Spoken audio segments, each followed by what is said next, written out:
series. My name is Alex. We've got two guests. I'll introduce them in a moment. But let's begin by saying that we're in Melbourne on the land of the Kulin Nations. We pay our respects to their elders past and present. And today we have, as I said, two very special guests, the two newest members of the Council's executive, Rev Dr Julie Hall, Kaplan OAM. And I want to start with each of you, if you could tell us a little bit about your backgrounds and histories. Maybe Julie, let's start with you. Tell us maybe how you grew up in terms of, was religion part of your life, and also how you're now the minister here at the Bentleigh Uniting Church. So tell us how you got into that position. Quite a journey. Try and keep it as short as I can. I was raised in a Christian family. Our family attended the local Methodist church. Later became, of course, the Church Union, the Uniting Church. And my family was very actively involved in the local church. But at the same time, my parents were perhaps a little before their time in some ways, in that they were very keen for their children to respect, understand and appreciate other faith traditions. So while we were actively involved locally, my parents seized opportunities to take us to visit events in other traditions, which was very enriching. My parents were also very instilled in us the importance of participating and contributing to social justice, and so it's probably not surprising I became a social worker. As I worked for many years in child and family health and welfare, and in that, of course, encountering, as you do in Melbourne, being such a fabulous multicultural city, lots of people from lots of different backgrounds and faith tradition backgrounds, and facing very difficult challenges as well in their lives. And that really caused me to, when you're faced with those harsh realities of life, to really question more deeply, ask more deeper faith questions. What's life all about? What should I be doing? What's important? And pondering some of the deeper faith questions that perhaps I hadn't needed to as a youngster. And that led me on quite a spiritual journey, and I was intrigued by the people from different backgrounds that I was meeting, so I began a journey of exploring other traditions. And having been an avid reader as a child, I love stories, so I entered the other traditions via the wisdom stories, so that you might include Hasidic tales and Zen tales, Native American tales, Indigenous Australian, all right across the tradition. So I became very excited about it and learned so much, and I was so eager to share this. And by this stage I had moved to a progressive Uniting Church in the city, and the minister there encouraged me to share what I had learned, so I got to run programs introducing people to other traditions and to broader spirituality through stories, and everyone loves stories. During that time I got to know the Interfaith Centre of Melbourne and Rev Helen Summers, who founded the centre, and also learned about, became involved in some of their activities, and I learnt about the work of Rev Stephanie Dyrek, another interfaith minister at Pitt Street Uniting Church in Sydney. And they had both trained in the United States, in New York, in interfaith ministries. So being avidly interested, I enrolled, and while I was taking some leave in the final year of completing my social work PhD, I also at the same time enrolled in that program, Interfaith Studies program in New York. Wonderful experience, huge diversity of people I met, and we also not only studied the traditions but also had practicum where we would visit. And while as a child I had visited and been fascinated, having studied, I had a deep appreciation for different traditions, whether I was visiting a synagogue or a mosque or a Hindu temple, wherever I was visiting and learning, and very rich.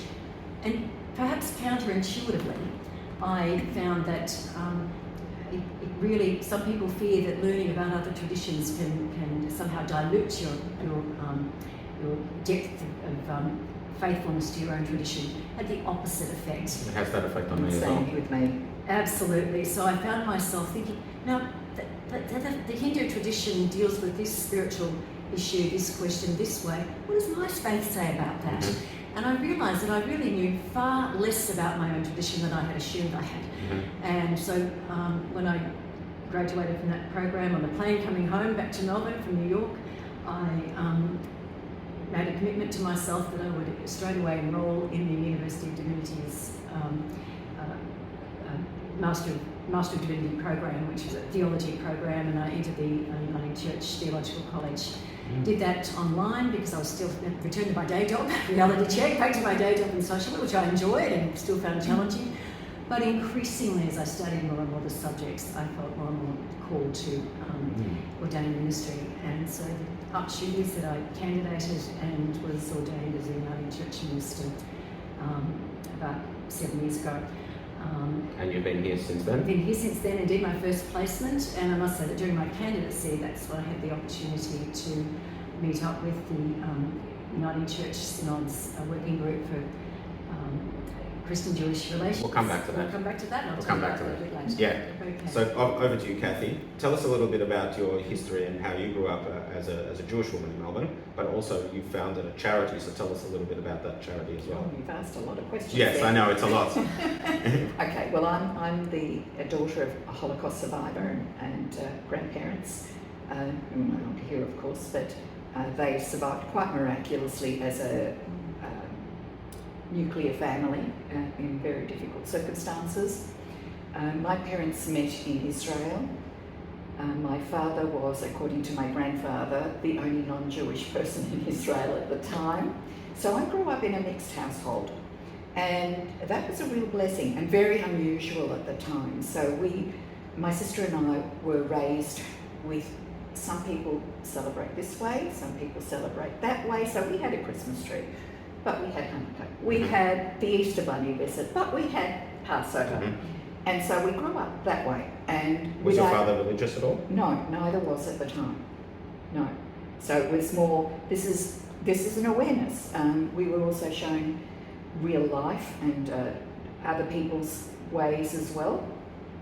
I think, looking back and thinking about it, I think my parents were highly criticised for the way they brought us up. But I'm really, really grateful for that, because we grew up far more broad-minded, far more worldly, far more compassionate and empathetic than many of our peers who were brought up in one religious tradition or another. Most of my primary education was at Carnegie Primary School, and until recently I thought Susie and I were the only Jewish children at the school. So we could have been excluded from religious education because they could take the Jewish children out. But my parents decided not to do that because they didn't want us to, they were still post-traumatised from the Holocaust. Don't be too Jewish, don't blah, blah, blah. To this day, I know the Beatitudes. And I don't think any of my peers ever saw the humour in me playing Mary at every Christmas pageant in the school. My sister and I've always had a real strong pull to Judaism, my sister less so, but it's really interesting that on the 8th of October she rang me and she said, I can't stop crying. And my comment to her was the umbilical cord is much shorter than any of us imagine. She's always been respectful of our traditions. I absolutely identify as a Jew. My journey was a little bit similar in that I started reading, a passionate reader, learning junkie. So I was looking at all the different traditions, but what they did, though, seeing the different traditions, then I realised all of those, I can find those things in my own tradition. And so I'm not officially trained in any way, but as I said, I'm a learning junkie and love learning. We'll come back to some of that in a second, but tell us more a bit about your background and what you did so in your life. Professionally, I'm a maths teacher. I spent most of my teaching years in far north Queensland with Aboriginal Islander children, so that informed a lot of information too. Then I moved into educational administration, and for the last 18 years I've been the president of a charity that I founded that makes a difference to Victorian women and children who have escaped domestic violence as a volunteer. Which is very much a passionate cause of yours. It always will be, yes. So I continue to advocate and educate in that field as well as a volunteer. What else can I tell you? I can tell you that interfaith work, because of my background... Let's come back to that. Stop that for a second. So let's come back to you. So you said you're now part of interfaith and Jewish-Christian relations within the church. So tell us a little bit about that, what that is and what your role is within that. Indeed.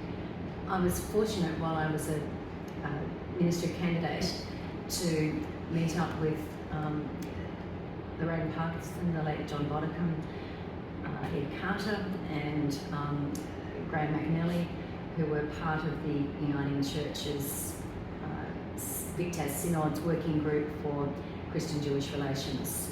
And I was invited onto that committee, and has that existed for a long time? A very, very long time, well before John Bodicum, indeed. And I was, when Lorraine and John moved on from that, retired from that, I took on the mantle, was invited to take on the mantle of chairing that, and so in recent years I have done so.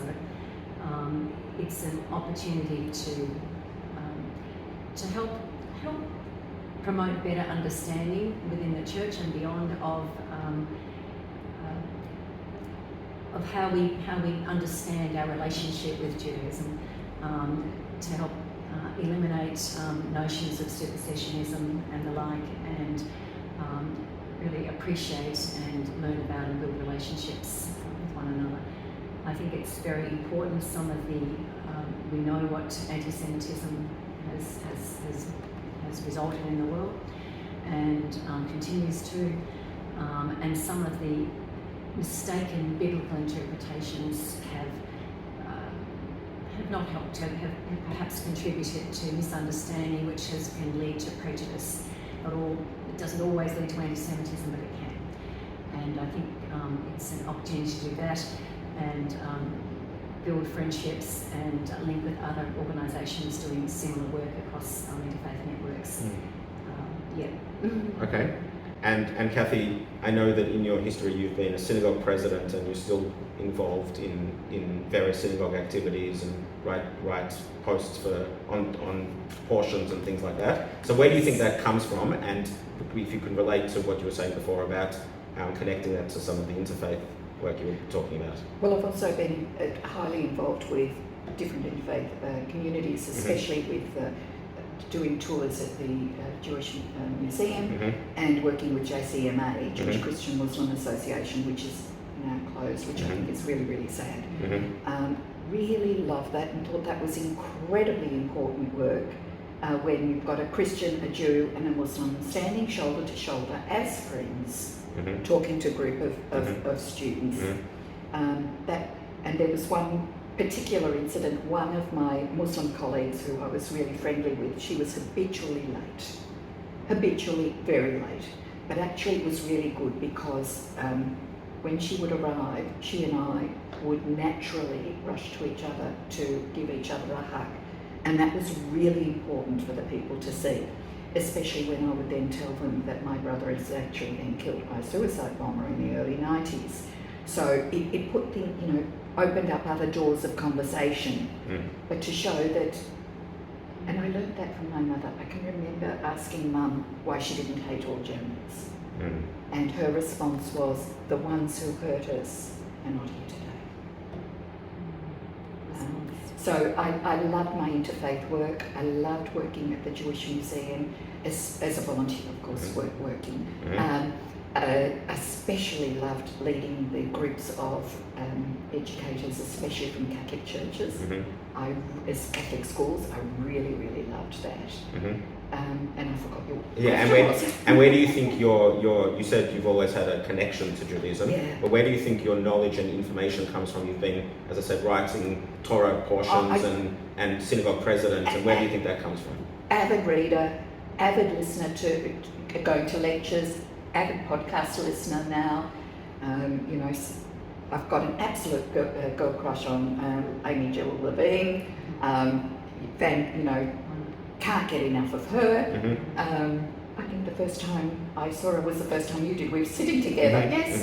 It really I feel I hope you can see it on my face. It makes me feel good to look at talk to people of different faith traditions and recognise how much we actually have in common.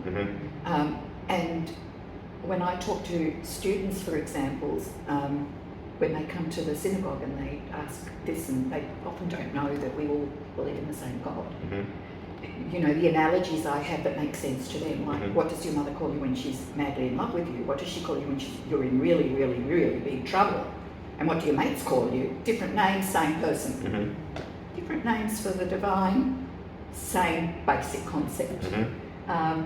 And talking about relating it in terms of GPS. I want to go to Chadstone. Do I go down North Road or Dandenong Road?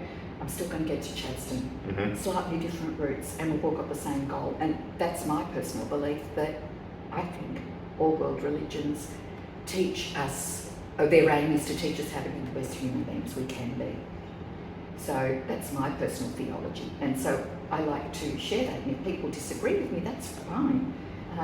But I'm just excited to learn, and because I can't keep my mouth shut, I'm excited to share what I learn, and open to hearing, no, Kathy, you're mistaken, it's this way or that way, and having that discussion respectfully.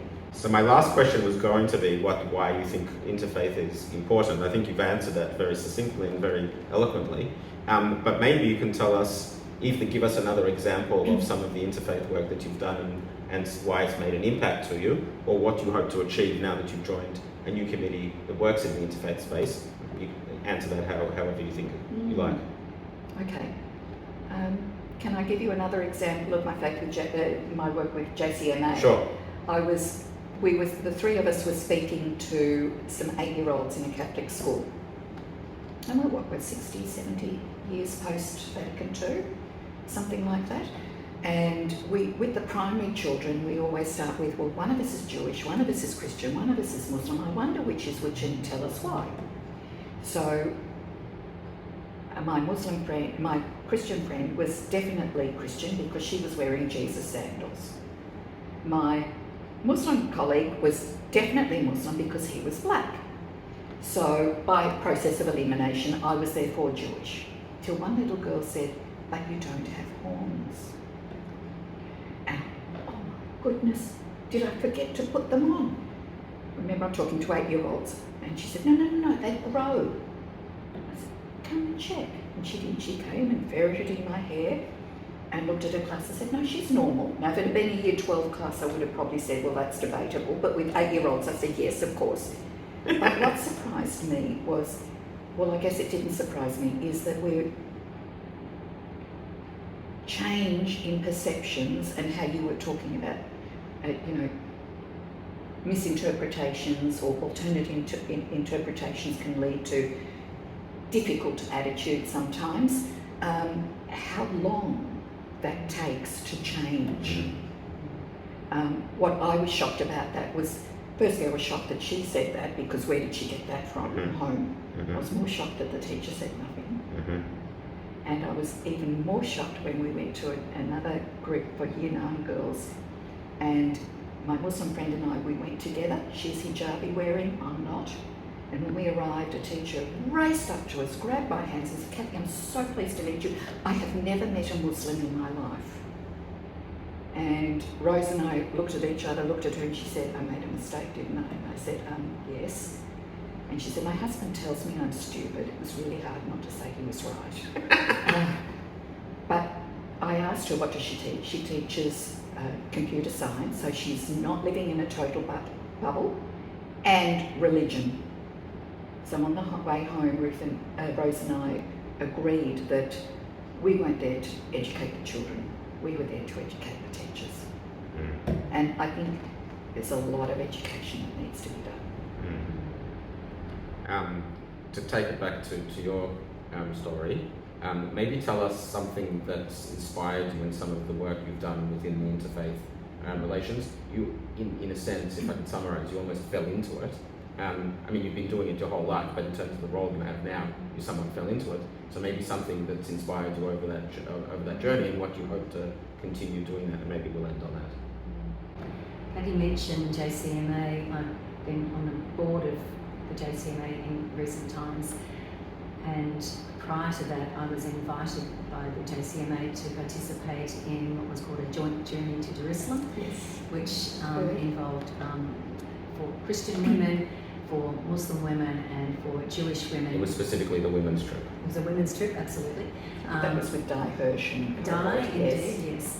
And Francis Prince. Yes. We had a wonderful time, and I think that the first responsibility as adults is to educate ourselves, and it was a wonderful opportunity to travel with the women of the three Abrahamic faiths, but recognising our shared roots and things that were similar but also uniquely different, and appreciating that. And in Jerusalem we had the opportunity to not only visit one another's holy places in the Holy City, but also to meet with families of the different traditions, have meals, Shabbat meals and the like, but also, importantly, to meet up with a number of organisations, and I really want to underline this, so many organisations in Israel working in an interfaith way, the three faiths working together for peace, women wage peace being one, another one involving school teachers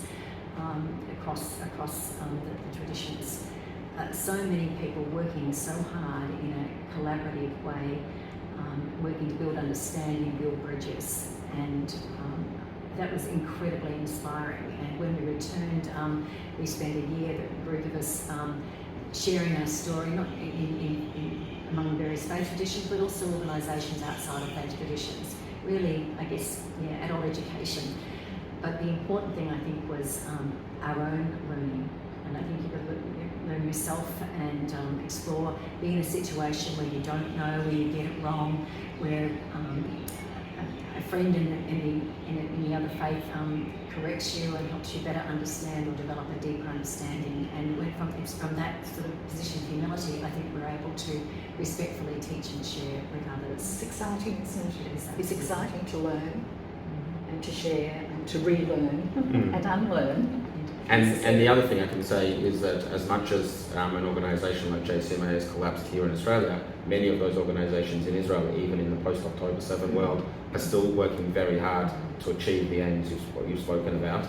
And I think we all should be, and in fact that's the reason why councils like ours, the Council of Christians of Jews, exists. And so I want to thank you on behalf of myself and our conversation series for joining me today, and hopefully we'll see you again next time. Pleasure.